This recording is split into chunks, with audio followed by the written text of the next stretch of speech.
Hereby, I open this academic ceremony at Maastricht University. First of all, I welcome Mrs. Maria Lorella Giannì, and she will defend her thesis, Breastfeeding, Barriers and Facilitators.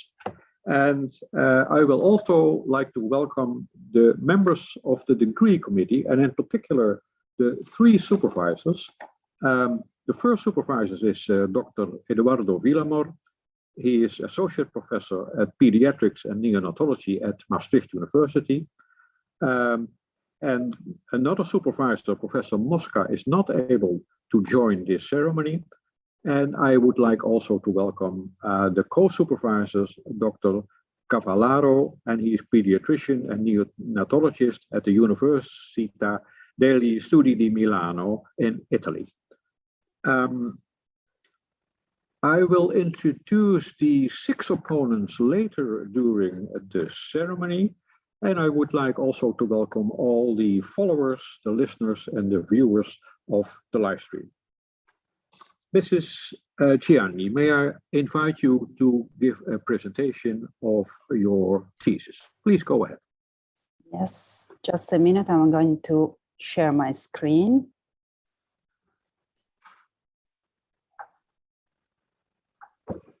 Dear Prorector, dear members of the committee, dear family, friends, and audience. In the next 15 minutes, I'm going to discuss shortly about breastfeeding barriers and facilitators.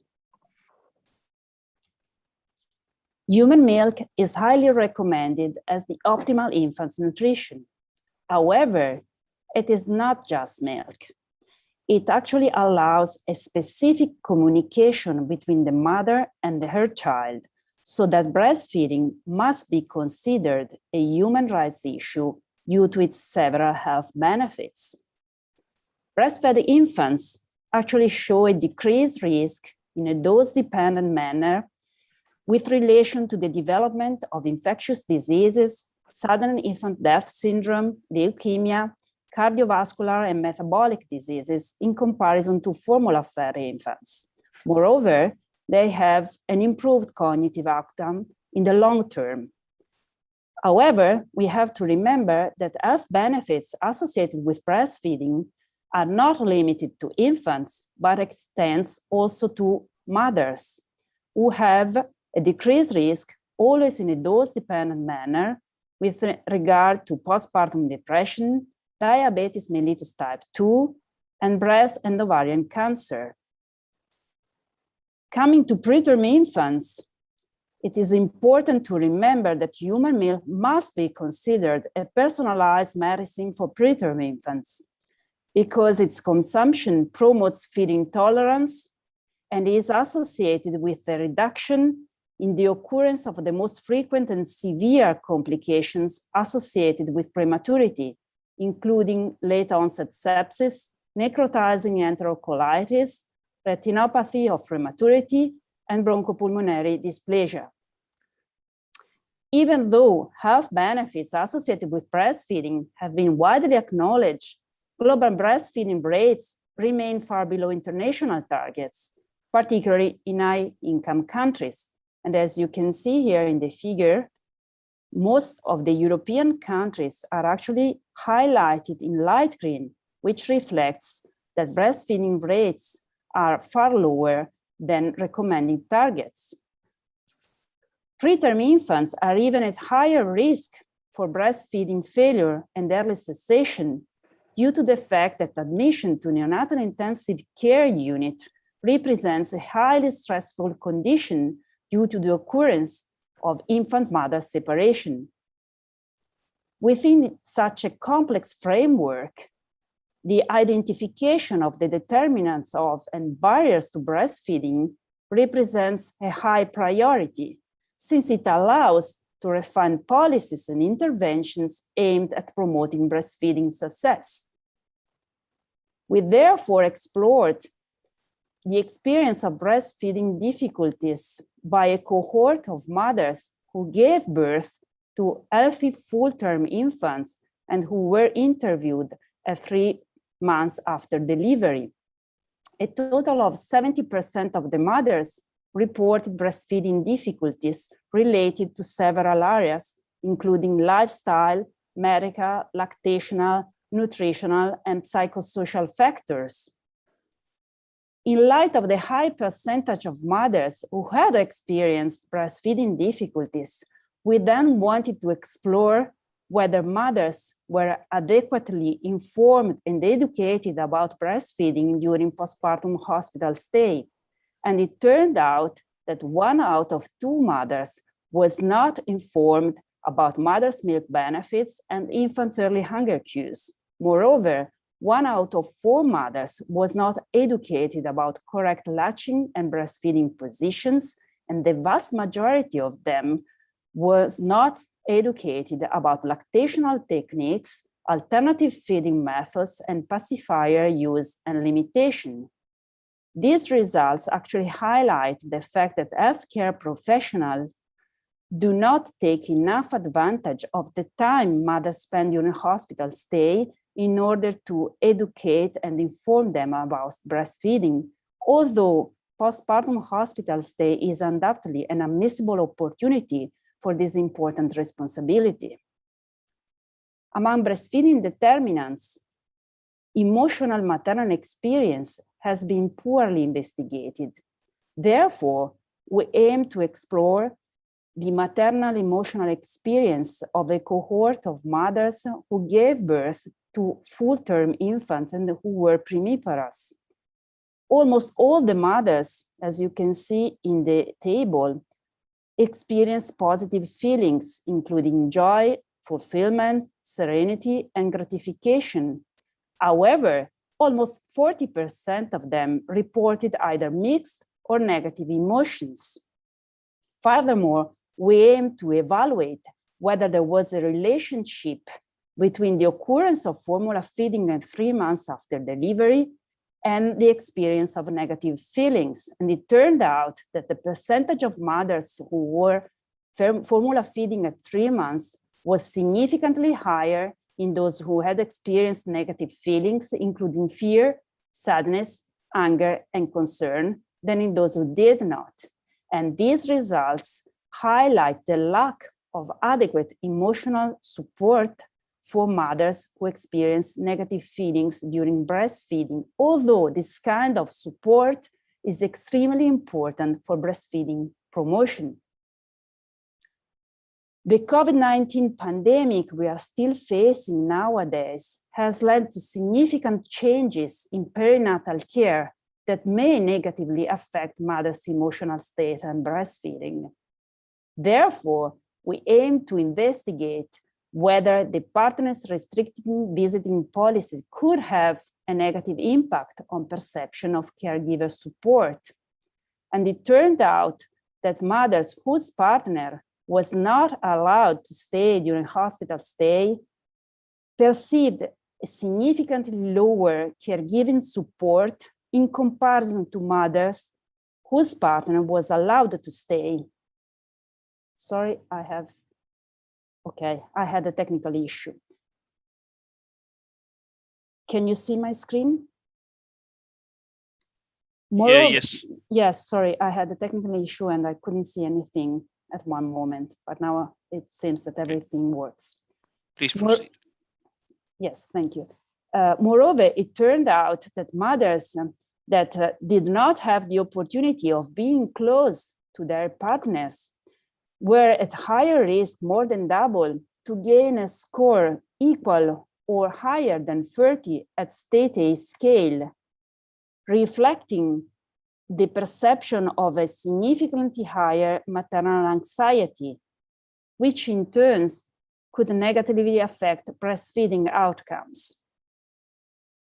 We also explored determinants of and barriers to breastfeeding in mothers who gave birth to preterm infants admitted to the neonatal intensive care unit. 30% of mothers indicated breastfeeding support by healthcare professionals as an intervention facilitating breastfeeding, which was a result that we somehow already expected.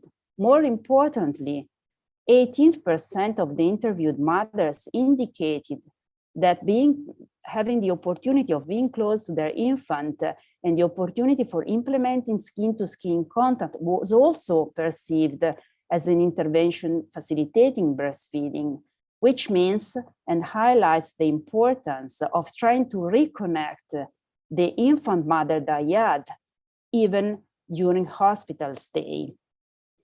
Other factors that have been indicated by mothers as facilitating breastfeeding included the availability of breast pump and the possibility of being educated about lactational techniques. However, almost 30% of mothers indicated prematurity itself and or the occurrence of comorbidities as factors inhibiting breastfeeding. Moreover, 18% of them reported that the stress perceived and the anxiety regarding infants' clinical condition actually were a significant barrier to breastfeeding, highlighting the fact that admission to neonatal intensive care unit represents a very high stressful condition, both for the infant, but also for the parents, particularly the mother. Since the operative policies related to breastfeeding support in NICUs are widely acknowledged as contributing to breastfeeding success, we investigated the state of art of their implementation in a sample of 17 Italian NICUs. We found an overall breastfeeding supportive environment, in particular with regard to milk expression practices, interprofessional collaboration, continuity of care, and breastfeeding policies. However, 71% of the enrolled NICUs did not provide written information available for parents. 31% did not have preterm infant breastfeeding training for health professionals, and 24 hours parent access was not allowed in 58% of the NICUs that participated in the study. And these results highlighted the need for promotion of continuous and updated breastfeeding staff education in association with promoting the parent-infant closeness within a family-centered care approach.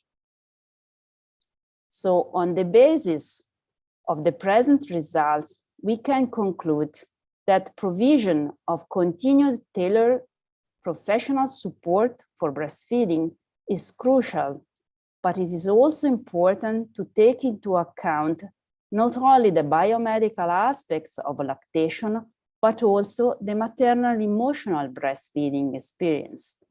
Moreover, healthcare professionals must bear in mind that fathers play a crucial role in supporting their partner, and hence it is important to shift from a classic mother-baby dyad approach to the mother-father triad approach. Moreover, the organizational factors within the hospital setting contribute to the success of breastfeeding.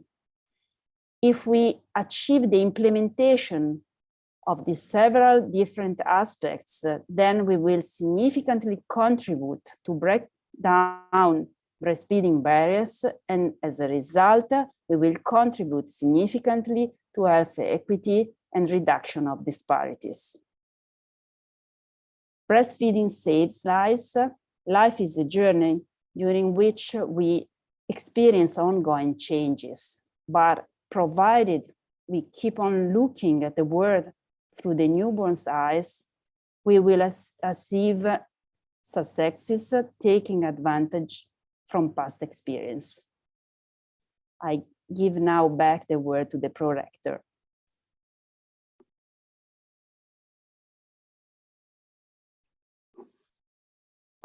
Thank you very much, Mrs. Giannì, for your clear presentation. The opposition will now be opened by the chair of the assessment committee, and this is Professor Luc Zimmerman, and he is Professor of Pediatrics and Neonatology at University of Maastricht. Professor Zimmerman. Thank you very much, Mr. Prorector. Dear candidate, I first like to congratulate you with this thesis on a very important topic, of course, and the nice work you have done, and also your promotion team. I'd like to congratulate. But of course, we are here to ask questions, and because I'm the first opponent, I'd like to start with a very general question. You have outlined throughout your thesis and also in your first general chapter the health benefits of breastfeeding. That's clear, I think. But still, your first statement and also the first sentence of your whole thesis is that breastfeeding is essential to assure the healthy growth and development of infants and children. It's also the first sentence of your thesis. And in your presentation, you soften that a bit. You say it's highly recommended as optimal and so, but don't you think essential is an overstatement? Because, I mean, this would mean that formula feeding would not give healthy growth and development at all. Highly estimated opponent. Thank you for this important question and for giving me the opportunity of highlighting this important aspect in breastfeeding promotion. I agree with you that, of course, formula-fed infants achieve a healthy growth and development as well as breastfed infants. What I meant using essential at the beginning, at the opening of my thesis, was that we need to have very clear in our minds that breastfeeding promotion and support must be considered the normal nutrition for infants, because it has been thought by nature. So it's actually the natural way for nutrition for our infants.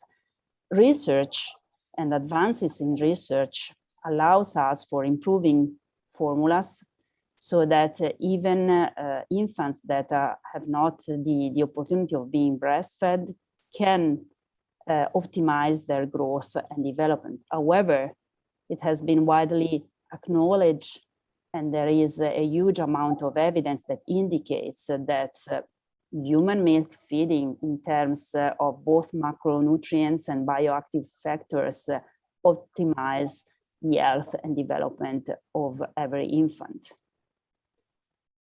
Yeah, it's clear. It's of course a semantic question. And the content is clear, I think. Let me move to the next one. You have done this COVID questionnaire, and I work for an organization that's called EFCNI, but that doesn't matter too much. It's a parent organization where I work as medical director, and we have also done a survey internationally on COVID, and this is on Nicu babies, while yours are more like term babies. And we have asked, like in 59 countries, a questionnaire about skin-to-skin care, family-centered care, but also about breastfeeding. And I'd like to read one sentence from our study. Overall, 18% indicated that breastfeeding was not encouraged at all. This is internationally. This lack of encouragement was especially noted in Italy, 32%, Poland and Turkey, more than 25%. However, newborns in Italy and Turkey were in over 90% of cases still exclusively or partly breastfed or provided with mother's own pumped and expressed milk in the first weeks after birth. So essentially it says that, yeah, it's a lack of encouragement, but still they are doing quite good in Italy. And essentially, I think this fits your thesis. I mean, I think the overall impression I get in the several chapters is that the breastfeeding rates are quite good, but there is still a lot of improvement possible. And also in your chapter on COVID, you say essentially that the COVID did not really, let's say, decrease the breastfeeding rates. It did influence a lot of other factors, but not so much the breastfeeding rate. How to explain this? Yes, so that's right. We actually, our main hypothesis when we thought about, when we planned this study, was that the changes in perinatal care could have negatively affected breastfeeding outcomes and maternal anxiety as well, maternal mental health care. And astonishingly, we actually did not find any effect on breastfeeding outcomes, even though mothers who were not able to stay together with their partner declared that they were more anxious than mothers that could be close with their partner.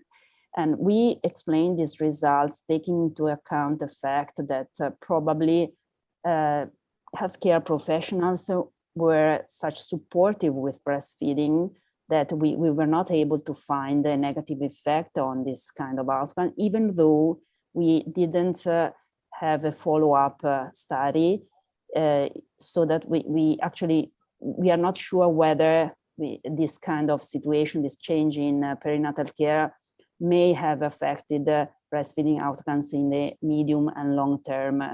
So probably what it has happened in Italy is that due to the pandemic, the rooming rates turned out to be higher than what it used to be.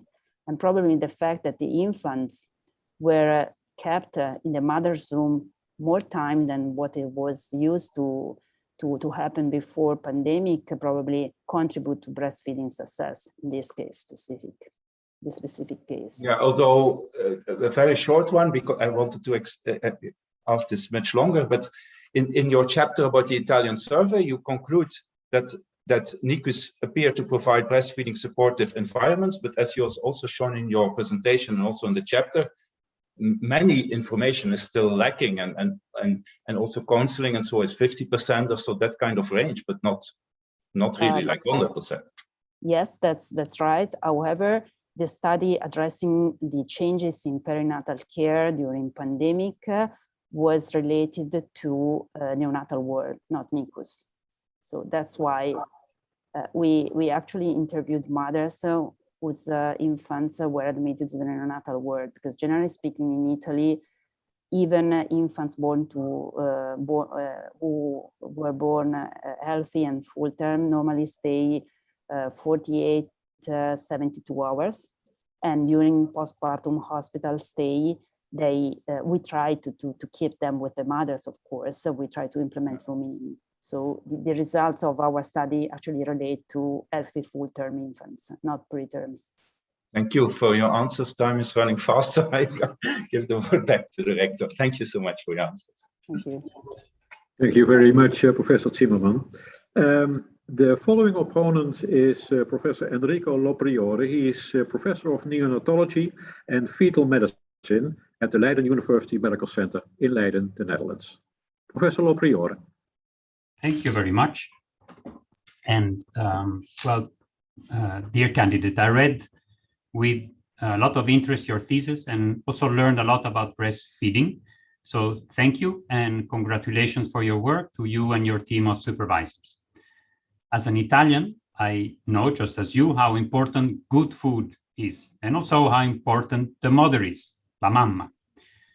And this is also very much so for breastfed, for preterm neonates, but we often, in NICUs, underestimate the immense value of breastfeeding. And that's why your thesis is so important. And that's why we need to be much more aware of this and create more awareness. And I think your thesis helps for this.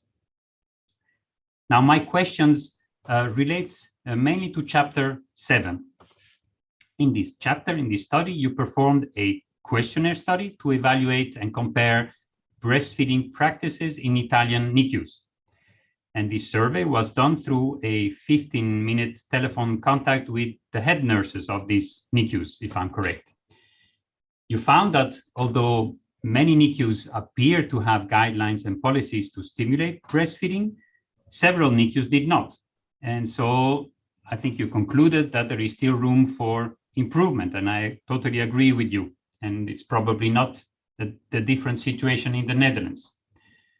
My first question, if I'm allowed, is does this telephone survey truly reflects the real situation in the NICUs? In other words, do we do what we say we do, or could the answers of the head nurses be mainly politically correct? Highly estimated opponent, thank you for this important question that gives me the opportunity of highlighting also these important aspects with breastfeeding promotion in preterm infants. And as you stated, it could be possible that the head nurses actually provided answers who were politically correct and not reflecting the real life.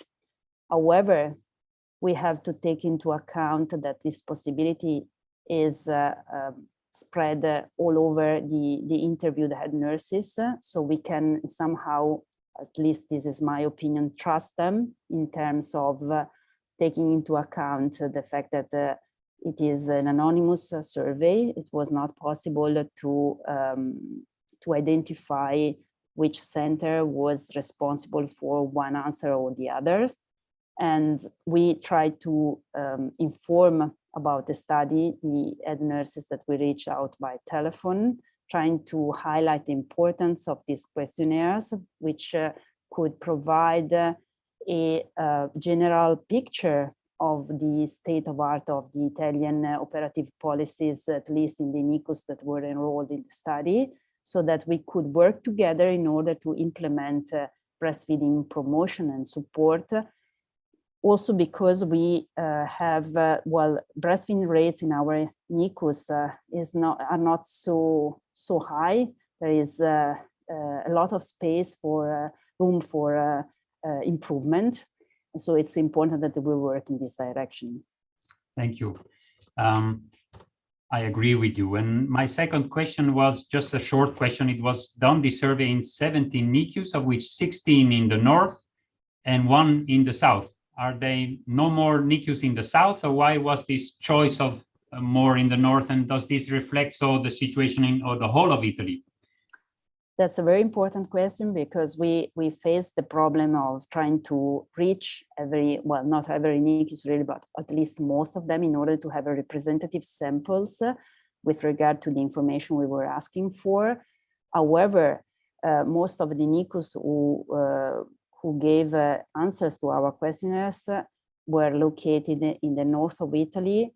Once, if I remember correctly, was in the middle Italy, in the center of Italy, and 1 in the south. So probably it does not reflect all the general situation in Italy, but can be representative at least for northern Italy. Yes. And 1 NICU did not participate. Was this one in the north, or the only one in the south? No, it was in the north. Okay. How do you think your results compare to Europe or internationally, or specifically for us in the Netherlands? Do you think the results are the same? Do you have any information about this? Yes, there are some international surveys that have been performed and which have been published about the state of art of operative policies in Europe.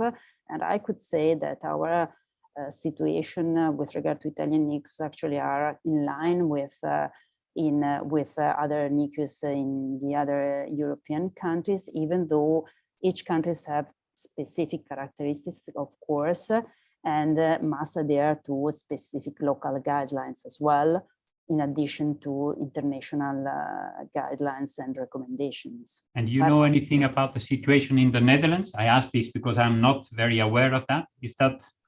How does that compare? I think, while speaking with colleagues, I think that we are almost in line, globally speaking, in terms of breastfeeding supportive environment. However, I am not aware of the specific characteristics that are present in Netherlands with regard to NICU's breastfeeding policies. Just one last question, if I'm allowed, or two. A question about the type of NICUs.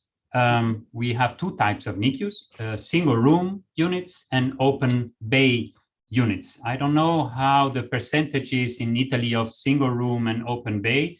The reason I asked this is that I can imagine that for breast pumping, it might be more easier if you have a single room unit. Do you have any information about this in your study? We did not investigate these specific aspects in our survey. However, from other studies that have been conducted by other researchers, it has been found that single room can be useful for breastfeeding promotion in terms of facilitating breast milk pumping, for example, as you stated. However, mothers have not the same opportunity of being together, of exchanging opinions, so that in some cases, open room have been considered better than single room in order to feel more supported also by the other mothers, in addition to the healthcare supporters. So I think this is a very intriguing topic, and I also think that research must be implemented within this field as well.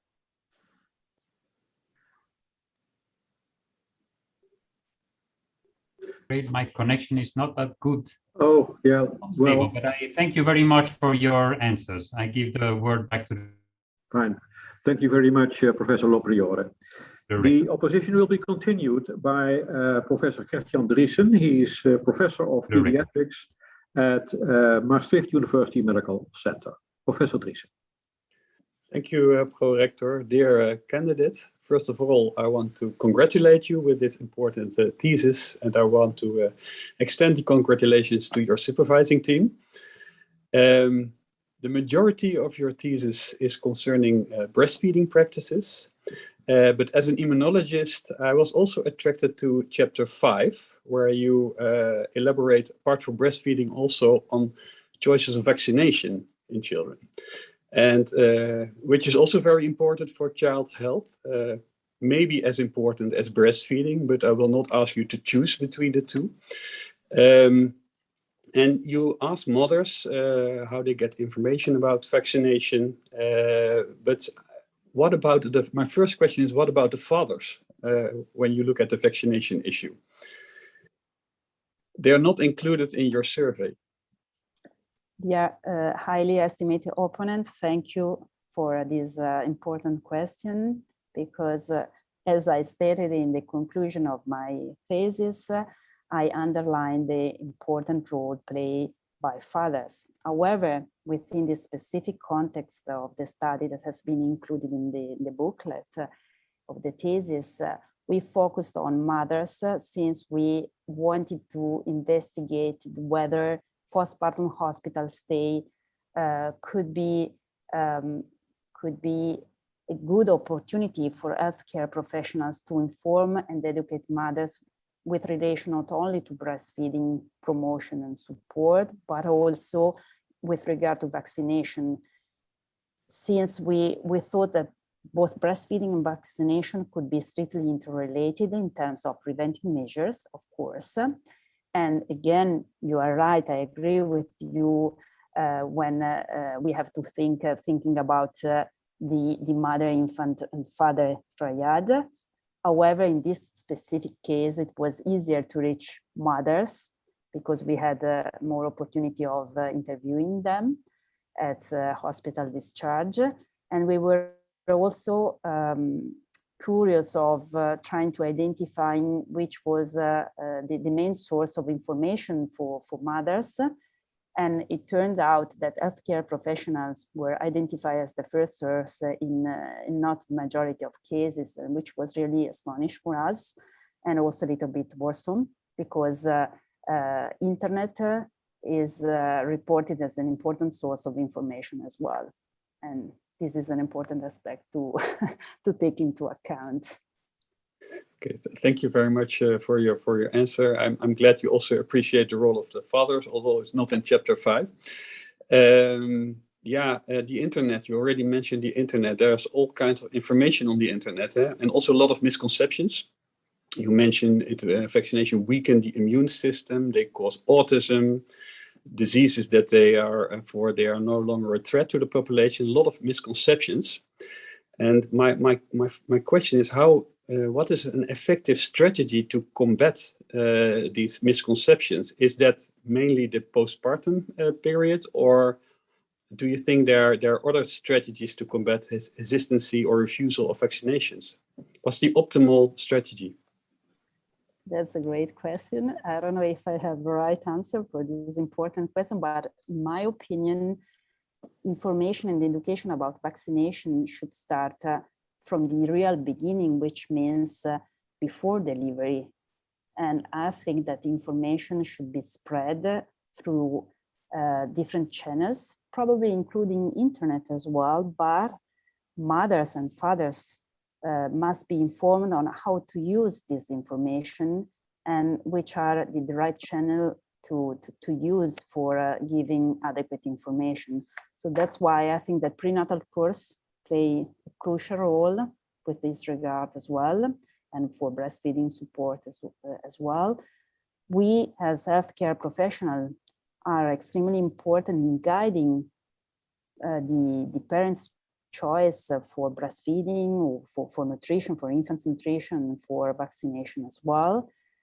And of course, postpartum hospital stay is an important time with this regard, but we do not have to think that everything is over with hospital discharge, because we have to continue educating parents also at the community level. So I think it's really a very long process that includes a multidisciplinary team, including obstetrician, neonatologist, pediatrician.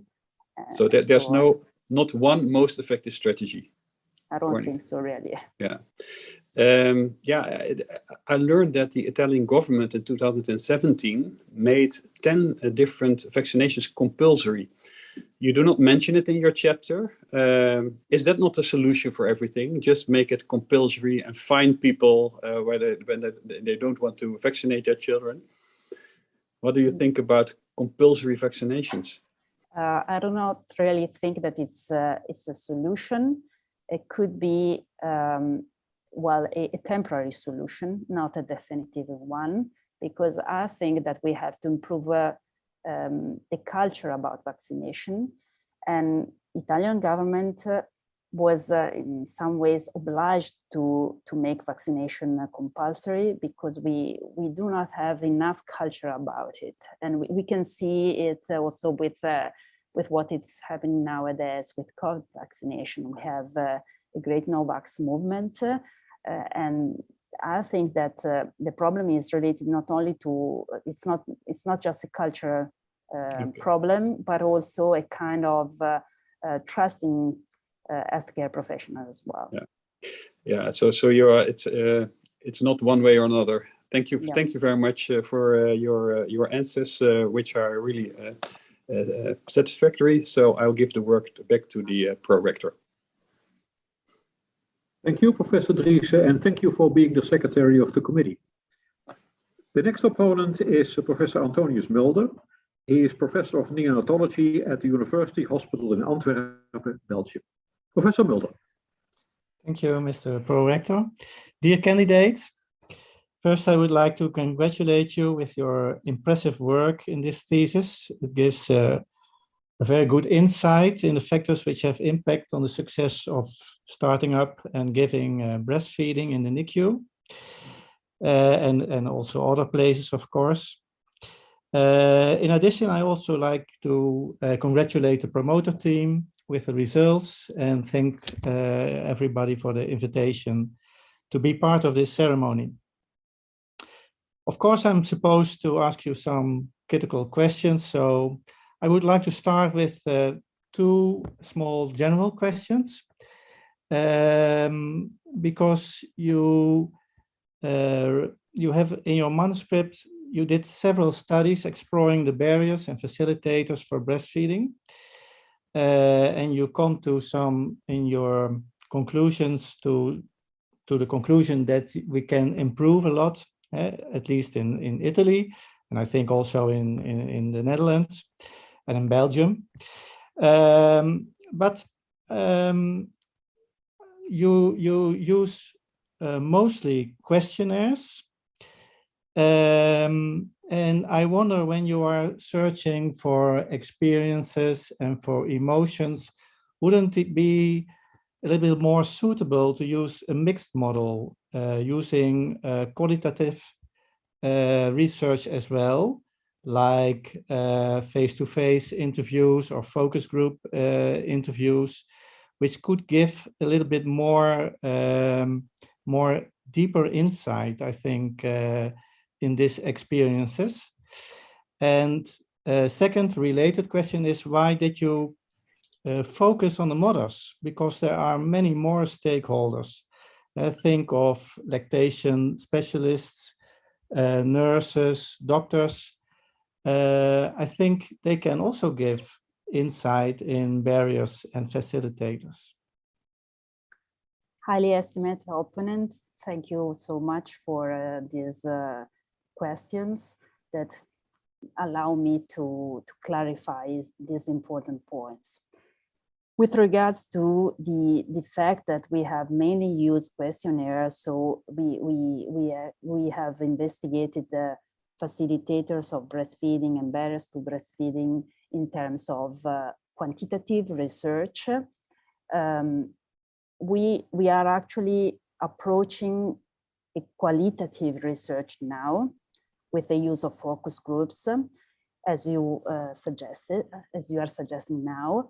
And the reason why we first focused on quantitative research is that we wanted to have a picture of what was happening by especially in our center, in order to potentially refine our internal procedures as well, and have an idea on how we could organize the focus group as well, which are actually working on it now with the next working we are approaching. And of course, the gathering qualitative data on breastfeeding promotion and maternal experience as well will improve our understanding within this field and will allow us for further improvements. But at this moment, we thought it was better to, first of all, to have a picture of our real life, of what was happening in our center. Yeah, as a start. As a start, yes. But of course, we have not finished. We are curious of trying to gain further insight in this such important topic. You were asking me also about why we did not include other healthcare professionals such as nurses or obstetrician or gynecologist. We actually interviewed mostly mothers, especially with regard to the studies we have included in the thesis, because we were particularly interested in maternal experience and in sharing maternal viewpoints. But we are also working on investigating the point of view of healthcare professionals. And since we believe that breastfeeding promotion must rely on a multidisciplinary team, we are going to interview also other professional specialists in terms of obstetricians and nurses as well. Yeah, otherwise you have the chance that you make wrong decisions in improvement, in quality improvement projects. So you have to take all the stakeholders, I think. Thank you. I want to take you to chapter 6, where you investigated the maternal views on facilitators and barriers in preterm infants at the Nicu. First, an informative question. Can you tell me what was the ratio of patient-nurse? How many patients were cared by one nurse on average? On average, generally speaking, it was one nurse out of 5 patients. Depending, of course, on the days. I'm referring to intermediate care. Yeah, not intensive care. And in the NICU, because this study was on the NICU, eh? Yes. In 6. So for us, from our point of view, we enrolled the mothers before hospital discharge, which means that babies were admitted to neonatal intensive care unit, and then afterwards they were admitted to intermediate care and then were discharged. Okay. Yeah. Okay, and then in this very interesting chapter, one of the facilitators is skin-to-skin care, kangaroo mother care, for successful breastfeeding. I think that's is generally known and is also perceived in your study, so that's very, very good to see. But when I'm scanning the literature on skin-to-skin care, you also read that it can be a barrier for, especially for pumping breast milk, because we have a kind of a problem that we want to start skin-to-skin care as soon as possible after birth. But then we also would like to start very quickly with the pumping of the mother's milk. And what I hear from our nurses is that sometimes that's a problem. Then you have to stop the skin-to-skin care and you have to give the mother the time for pumping, and you have to help them in the first time. But we would like, for the transition, it would be better if they can stay for 6 hours after birth with the baby, and not and keep them skin to skin. What would be your recommendation in this problem for us? You may give a short answer, please. Yes. Well, I think that, of course, skin-to-skin implementation of skin-to-skin contact can be difficult in terms of trying to balance implementation of skin-to-skin contact and the promotion of milk pumping. However, I think that in this framework, we can also include the fathers who can also make skin-to-skin contact with their baby, so that we can implement the closeness with the infant, and at the same time promote breast milk pumping within the right time frame, because we know that it's very important to start very early, immediately after delivery. That's a great solution. I thank you for your answers, and I give the word back to the prorector. Thank you. Thank you, Professor Mulder. The opposition will be continued by Professor Marianne Nieuwenhuizen. She is Professor of Midwifery at Maastricht University, as well as at the Academy for Midwifery at Maastricht. Professor Nieuwenhuizen. Thank you, Mr. Prorector. Dear candidate, my sincere congratulations with your work, also for your team. I really enjoyed reading it. And as a midwife, I find it very encouraging to read research that wholeheartedly emphasizes the importance of breastfeeding. My questions will focus on chapter 3, in which you explore the emotional breastfeeding experience of first-time mothers. You mentioned that this is an underexplored aspect of breastfeeding, and I completely agree with you.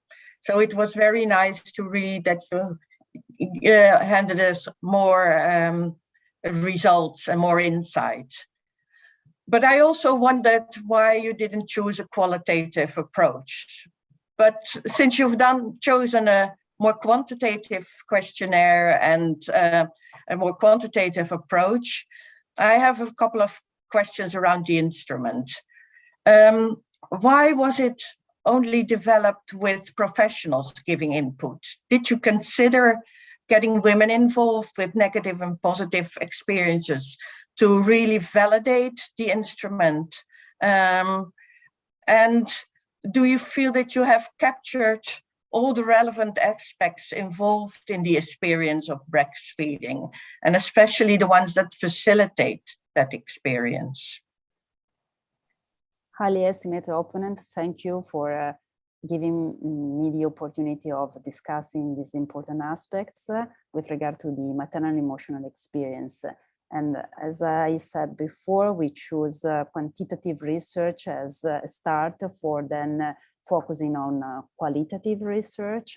And with regard to this specific study, we choose to not validate, but to create this instrument to investigate the maternal emotional experience with health professionals, mainly with health professionals, because we thought that probably reflecting our opinion that we could try to investigate starting from what we actually can perceive from assisting and supporting the mothers.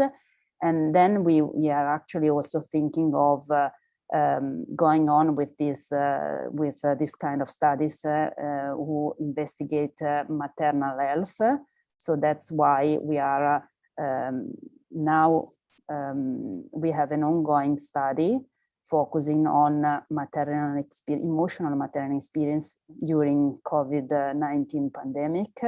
And I think that this will give us more opportunity of gain further insight also in the specific maternal experience. And I think that through the questionnaire we have been using in this study, we could understand more about maternal emotional experience. Probably we did not catch every aspect. Yes, I think you are right. I agree with you. It was the first tentative study in this respect.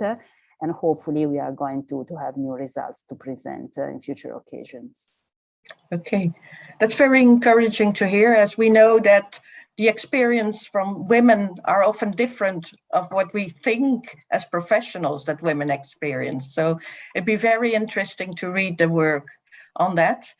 I want to go a little further deeper into what your findings. So one of them was that for many women, the breastfeeding experience was quite different from what they had expected, both in a negative and in a positive way. So what are your thoughts on the link between expectations and experiences? And is there benefit to be expected if we prepare women better? And how do we prepare them better? Also taking into account that we don't want to risk that they decline breastfeeding already at the start. I think that the best way of preparing mothers, if there is a way that we can define as the best one, is to be sincere and to try to illustrate every aspect of lactation, of breastfeeding, which can be really a great experience, but also a very challenging one.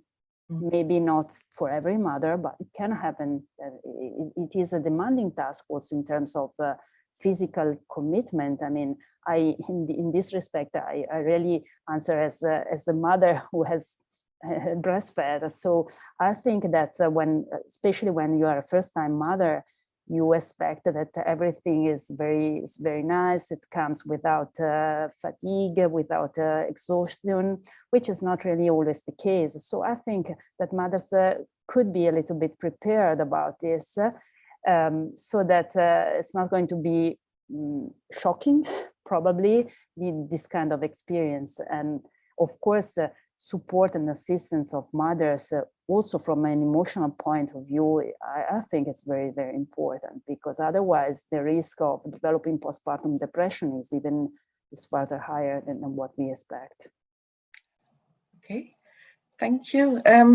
So 25%, a small question, yeah, 25% of the mothers had a positive or more positive experience actually than they expected. How were these women different from the ones that had a negative experience?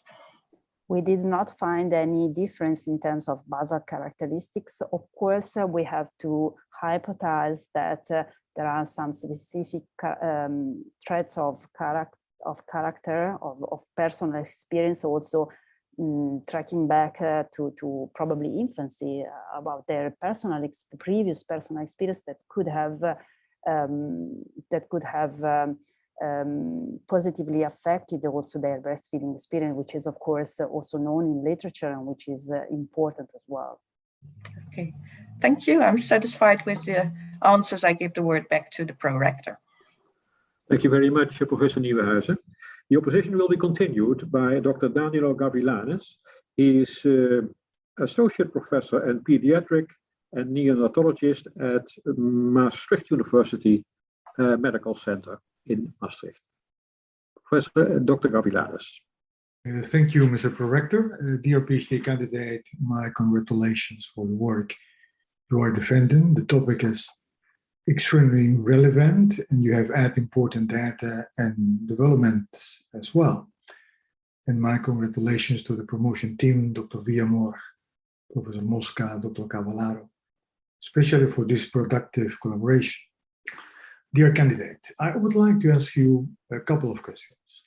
The first one is a general one. Human milk is the gold standard for newborn feeding and nutrition. We agree with this. And mother's own milk is a first choice for improving the short and long-term outcomes for all newborns, especially for those born preterm. When preterm mother's own milk is not available, human donor milk represents the best alternative. However, you state in chapter 6, page 60, perhaps you know that by heart, but in that chapter, in the methods section, you state that in the case of lack of preterm breast milk, formula milk was used. Can you please explain this choice? Estimated opponent, thank you so much for highlighting this important aspect in breastfeeding promotion and support for preterm infants. I agree with you in line with what the international literature recommends, that if own mother's milk is not available, donor human milk is the best choice. In the specific of the study you referred to, at that time, we actually did not have a human milk bank, which was active in our center. That's why we had to choose only between own mother's milk and formula feeding. However, I would like to underline the importance of using donor human milk if a donor milk bank is available in the center where we are working, even though we have to remember that the use of human milk bank must be considered as a transition while we try to achieve breastfeeding success and promotion. So, and it must not be considered as an alternative to mother's own milks, which means that we still need to continue to promote and support breastfeeding.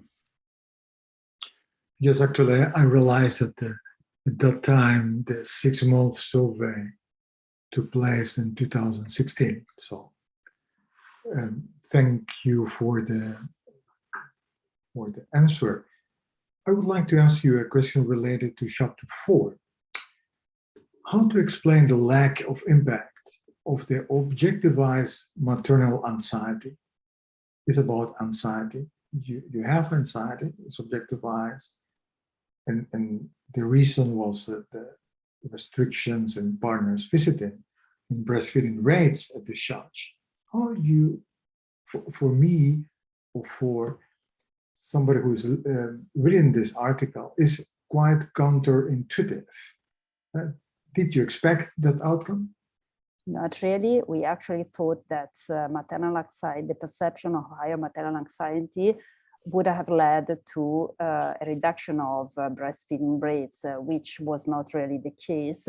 And we thought that the perception of maternal anxiety, this negative effect of maternal anxiety could not have been highlighted in such a short time frame. The main limitation of the study you refer to is actually that we miss a follow-up during the months following hospital discharge, because it would have been interesting to evaluate whether breastfeeding outcomes turned out to be different in the months after hospital discharge. However, we have also to remember that the role of maternal anxiety on the modulation of breastfeeding outcomes is also under debate in the international literature, and studies have drawn inconsistent results with this regard. So probably we still have to try to understand a little bit more about the potential role of maternal anxiety on breastfeeding success. Are you going to analyze complementary follow-up data? Do you have the data? Not really, not with regard to the mothers that have been enrolled in the study during the first wave of pandemic, COVID-19 pandemic, but we are thinking of replicating the study now in consideration of the high rates of infections due to COVID-19. So hopefully we are going to have new data also with this respect. Thank you. Mr. Prorector, do we have room for another question? Yes, okay. That's good for me, for us. There is no good evidence from randomized controlled trial to suggest that antenatal and perinatal breastfeeding education translate into more and longer breastfeeding. Which is, in your opinion and experience, the best way to improve breastfeeding rates? That's a very important question, and it's a very complex one as well, because I believe that the interventions aimed at breastfeeding promotion actually relate to every period of life. So it's very important to have prenatal courses that address breastfeeding, the importance of breastfeeding, but it's also important to improve culture throughout the school period. So even... Mrs. Giannì, as you have seen, the time for defending your thesis has passed. And the committee will now withdraw to discuss the quality of your thesis and the quality of your defense. And please await our return and the results of our deliberation. Thank you.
Mrs. Giannì. The degree committee here present online has assessed the quality of your thesis and the quality of your defense today. And in view of its positive verdict and taking into account, of course, your previous qualifications, the degree committee has decided to grant you the degree of doctor. Professor Villemor is authorized to confer upon you this academic distinction in accordance with Dutch university custom and law. And I invite your supervisor now to take the floor. Professor Villemor. Thank you very much. Do you promise to work in accordance with the principles of scientific integrity at all times, to be careful and honest, transparent, independent, and responsible? Yes, I promise. Okay. Then, by the authority vested in us by law and in conformity with the decision of the committee here present online, I hereby confer upon you, Maria Lorella Giannì, the degree of doctor and grant you all rights attached by custom and law. As evidence of this, you will soon receive the degree certificate signed by the rector, the secretary, and the supervisor affixed with the official seal of the university. Shown by the middle, please.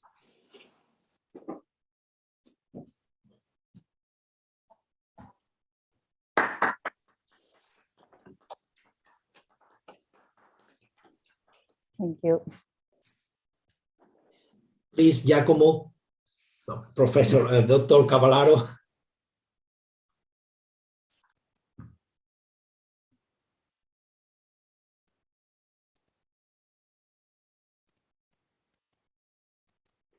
Dr. Cavallaro is going to pronounce the laudatio.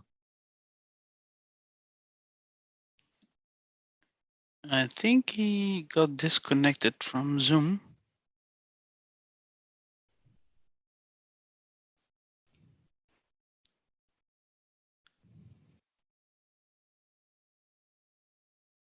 Yes, he's coming back in.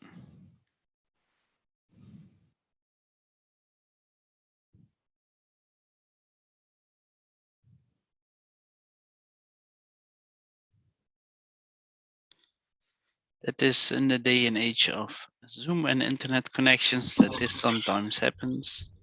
Yes, there is Mr. Cavallaro. So sorry for that. I have a technical problem with my computer, but now it's okay. Sorry.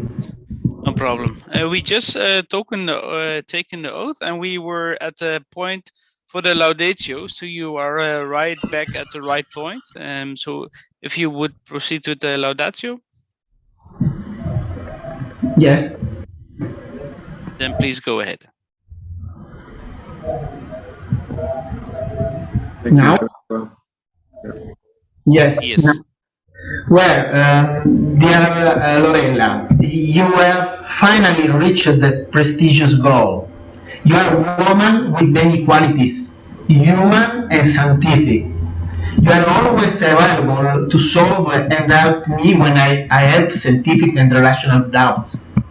I admire you for your scientific qualities. I admire you for your human qualities. I also admire you because after a life of science and research, you have decided to get involved and start taking tasks in the hospital. Only a woman with character can do it. With this doctorate degree, you have reached the top of academic qualifications, well deserved for what you have done so far and for what you will undoubtedly continue to do. We have many projects together that link the world of pharmacology and intensive care with breast milk. They will surely give us a lot of satisfactions. However, I believe that the most excellent satisfaction is not linked to publication alone, but above all, collaboration and exchange of knowledge. They benefit both, but above all, they help me to move me from a world of emergency and urgency to human relationship, mother and son and father, colleagues and mother and son and father, colleagues and colleagues. Thank you. This doctoral thesis and the period to do it have opened a door not toward the outside, but my inside. Thank you again and congratulations on your new milestone. Thank you, Lorella. Thank you. Thank you all.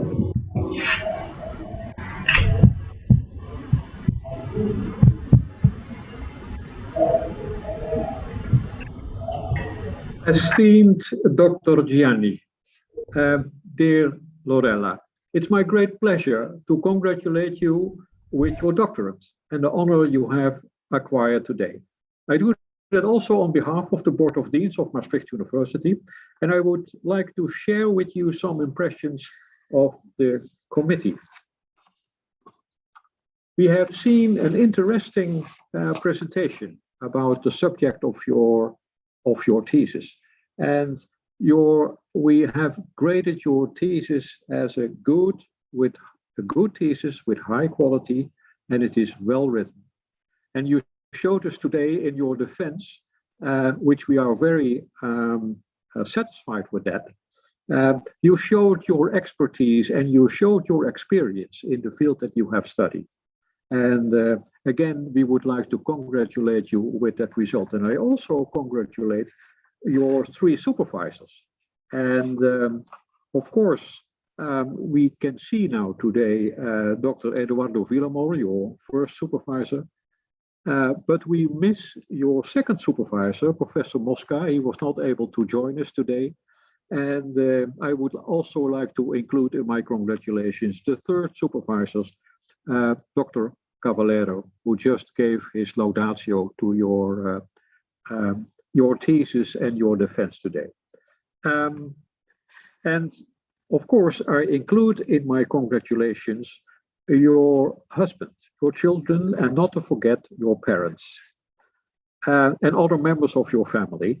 And also I would like to include your friends and colleagues and all the ones who have contributed to your thesis. And I think that there are quite a lot of people that were involved in getting your studies done and in writing that up in your thesis.